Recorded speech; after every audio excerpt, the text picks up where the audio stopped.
बिस्मिल्लाहिर्रहमानिर्रहीम जी। अस्सलाम वालेकुम मेरे प्यारे किसान भाइयों, मैं हूं मुर्तज़ा भट्टी। आप देख रहे हैं मेरा यूट्यूब चैनल मुर्तज़ा भट्टी ऑफिशियल। किसान भाइयों, आपको पता है कि सर्दियों की जो सब्जियां हैं, गर्मियों की जो सब्जियां हैं वो अब सर्दियों में लग रही हैं। और बहुत सारी फसलें ऐसी हैं जो इसमें लगाई जाती हैं, जिसमें भिंडी है, तोरी है, करेला है। इस तरह की वो सब्जियां हैं जो बहुत ज़्यादा अच्छा मुनाफा दे जाती हैं। इवन के एक एक एकड़ से अगर उसकी सही निगहदाश्त की जाए, थोड़ा सा अगेती काश्त कर ली जाए, तो वो आपको एक एकड़ से 15-15 लाख रुपए तक आपको बचत दे जाती है।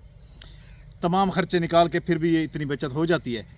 आज मैं जिस जगह पर मौजूद हूँ, ये अगेती काश्त की गई है, टनल के अंदर की गई है, और ये की गई है तूरी की काश्त। आपको पता है कि तूरी जितना जल्दी आप तूरी को मार्केट में ले आएंगे, उसका मुनाफा भी आपको उतना ही ज़्यादा मिलेगा। जिस वक्त दूसरे लोगों की तूरियां उतर रही होंगी, उस वक्त तक आप उसमें इतना मुनाफा कर चुके होंगे कि आपके खर्चे निकल चुके होंगे और लाखों रुपए बचा भी चुके होंगे।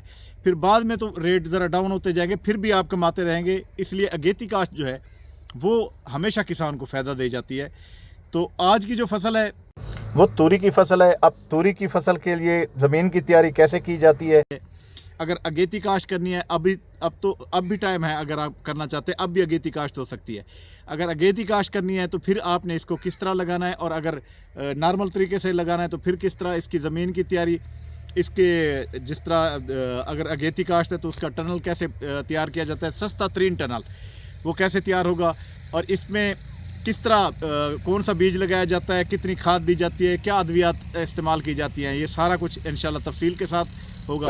बढ़ते हैं आगे और आपको सारी वीडियो में तफसील से समझाते भी हैं और बताते भी हैं, ताकि जी। तो दोस्तों, जैसा कि आप देख रहे हैं कि ये जो बांसों के ज़रिए ये जो की जाती है, ये इसलिए क्योंकि आपको पता है कि तूरी की बेल चलती है। ये बेल जो है, जिस तरह तूरी की होती है उस तरह करेले की भी बेल है, और बेल ये चढ़ जाती है ऊपर। और जब ये इन बांसों के ऊपर नेट लगाया जाता है या धागा लगा दिया जाता है, तो फिर वो उसी के ऊपर वो कैरी की जाती है, वो उसी के ऊपर परवान चढ़ती है, उसी के ऊपर ये फिर फल देती है। तो ये इसका तरीक़ेकार है। और अगर आपने अगेती काश्त करनी है तो फिर उसके लिए आपको ये देख लें कि इस तरह ये टनल में लगानी पड़ेगी, क्योंकि अगर आप टनल में लगाएंगे तो आप इसमें अगेती काश्त हासिल कर सकेंगे। और जब आप इसमें से अगेती काश्त हासिल कर लेंगे तो फिर आप इसमें से मुनाफा बहुत ज़्यादा इंशाल्लाह कमा लेंगे। तो आज ये तूरी की जो फसल है वो मैं आपको दिखा देता हूँ। यहाँ से मैंने ये थोड़ी सी टनल हटाई है ताकि मैं आपको दिखा सकूँ। तो ये देखें, ये माशाल्लाह ये पौधे तैयार हैं। ये जी, अब आपने इस पर गौर भी किया होगा कि इसके ऊपर जो ब्लैक कलर का जो शापर है वो नीचे खेल के ऊपर लगाया गया है। और इसके अंदर आप ये भी चेक कर लेंगे, नीचे ये जिस जगह पे पानी चलता है वहाँ पर गोडी हो चुकी है। ये इस तरह ये लगाई गई है टनल के अंदर। और ये टनल के अंदर लगाने का ये फ़ायदा कि अब इस वक्त ये आप देखें, अभी तक लोगों ने तूरी काश्त ही नहीं की, और इनके माशाल्लाह पौधा कितना कितना बड़ा हो चुका है। ये देखें, इवन कि ये फूल भी उठाना शुरू कर दिए इसने। आप ये अगर गौर करें, मैं थोड़ा सा आपको दिखा दूं, आप ये ज़रा गौर करें, ये देखें,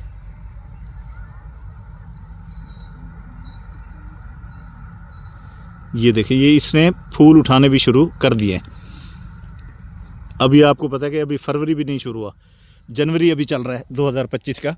लेकिन उसके बाद ये टनल पे जो काश्त है उसने ये बेहतरीन तरीके से इसको ये इन्होंने किया हुआ है। और अब इसका तरीक़ाकार ये है कि सबसे पहले इसकी जो है तैयारी के लिए खेल बनाई जाती है, बेड बनाए जाते हैं। ये देखें, ये दरमियानी जो फासला है ये तकरीबन कोई 3 फुट का होता है। उसके बाद ये खेल और पानी के दरमियान जो है वो इस तरह से ये खेल बनाई जाती है, और उसके ऊपर ये शापर बिछा दिया गया है। शापर के 2-3 फ़ायदे हैं।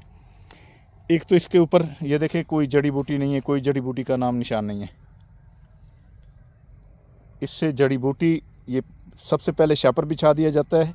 सबसे पहले आपको ज़मीन की तैयारी से शुरू करता हूँ जी। तो इसमें सबसे पहले जो ज़मीन की तैयारी है, तो उसके लिए आपको हमेशा मैं बताता रहता हूँ, हमारे यहाँ तो यहाँ अगर खुश्क ज़मीन हो, यानी कि वत्तर वाली ना हो, रमनी ना की हुई हो, तो फिर उसको डिस्कें लगाई जाती हैं, नरम किया जाता है, फिर हल लगाए जाते हैं, फिर रोटीवेटर किया जाता है।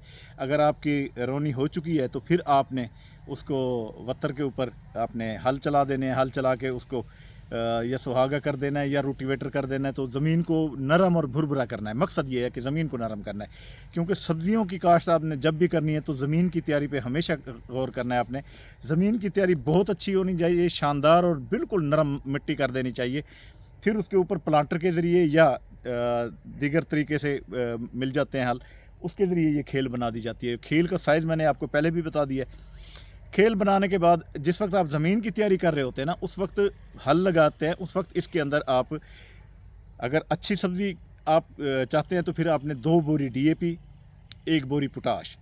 अगर नॉर्मल तरीके से करना चाहते हैं तो 1 बोरी DAP, 1 बोरी पोटाश, ये आपने फ़ी एकड़ इसके अंदर ज़मीन की तैयारी के वक्त, बुआई के वक्त उसमें ज़मीन में तैयार आपने डाल देनी है। फिर उसके बाद आपने खेल निकालनी है। खेल निकालने के बाद आपने इसके ऊपर ये ब्लैक कलर का आपने शापर देखा होगा, ये ब्लैक कलर का शापर बिछा दिया जाता है। ब्लैक कलर का शापर बिछाने के बाद इसके अंदर सुराख कर दिए जाते हैं, गन मिलती है, उसके ऊपर उसको गर्म किया जाता है और उसके बाद वो लगाते जाते हैं और उससे वो सुराख होते जाते हैं।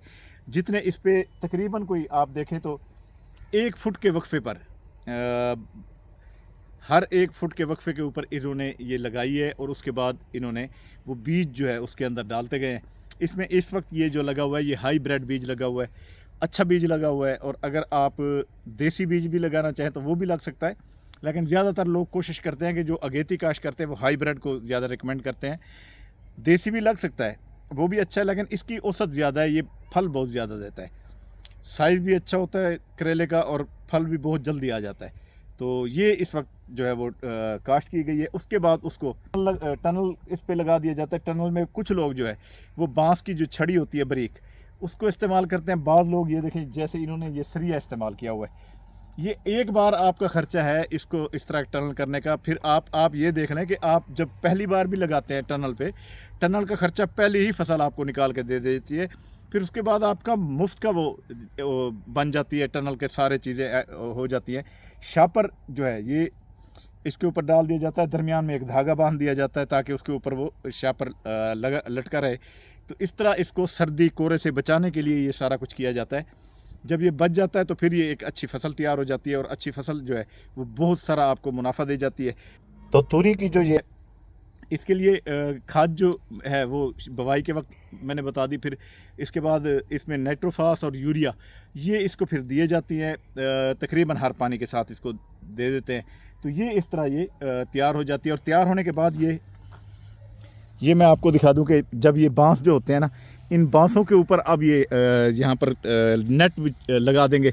इन जगहों से लेके उस तक ये सारा नेट लगा देंगे। अगर नेट नहीं भी लगाएंगे तो इस पे धागे बांध देंगे। दोनों तरीके, नेट भी सस्ता होता है, कोई इतना महंगा नहीं है। तो फिर ये जो बेल है ये अब जैसे ऊपर निकलेगी तो नेट पर चढ़ जाएगी और फिर नेट पर ही इसने फल भी देना है और सारा। जी तो दोस्तों, जैसा मैं बता रहा था कि ये तुरी की जो फसल है, आप अगेती काश्त कर लेते हैं तो आप 15 से 20 लाख रुपए इसमें बहुत आसानी के साथ कमा सकते हैं। इसका तरीक़ाकार मैंने आपको बता दिया कि इसको किस तरह लगाना है, इसको खेल कैसे बनानी है, इस पर शापर कैसे लगाना है, इसके ऊपर टनल कैसे बनानी है, ये सारा कुछ मैंने इस वीडियो में बताया। उम्मीद करता हूँ आपको बहुत अच्छी लगी होगी। इंशाल्लाह नेक्स्ट टाइम जब ये इस पर नेट लग जाएगा तो फिर मैं आपको दिखाऊंगा। जब तूरी इस पर लगना शुरू हो जाएगी, फूल तो इस पर आना अब शुरू हो गए हैं। तो अभी देखें फरवरी भी शुरू नहीं हुआ, अभी जनवरी के आखिरी हफ्ता चल रहा है। तो लेकिन ये माशाल्लाह बहुत अच्छी फसल बन के तैयार हो जाएगी और बहुत अच्छा मुनाफा दे जाएगी। इसी दुआ के साथ आपसे इजाज़त चाहूँगा कि अल्लाह ताला हमेशा आपको खुश रखे, अल्लाह ताला आपके माल जान और रिस्क में इजाफा करे।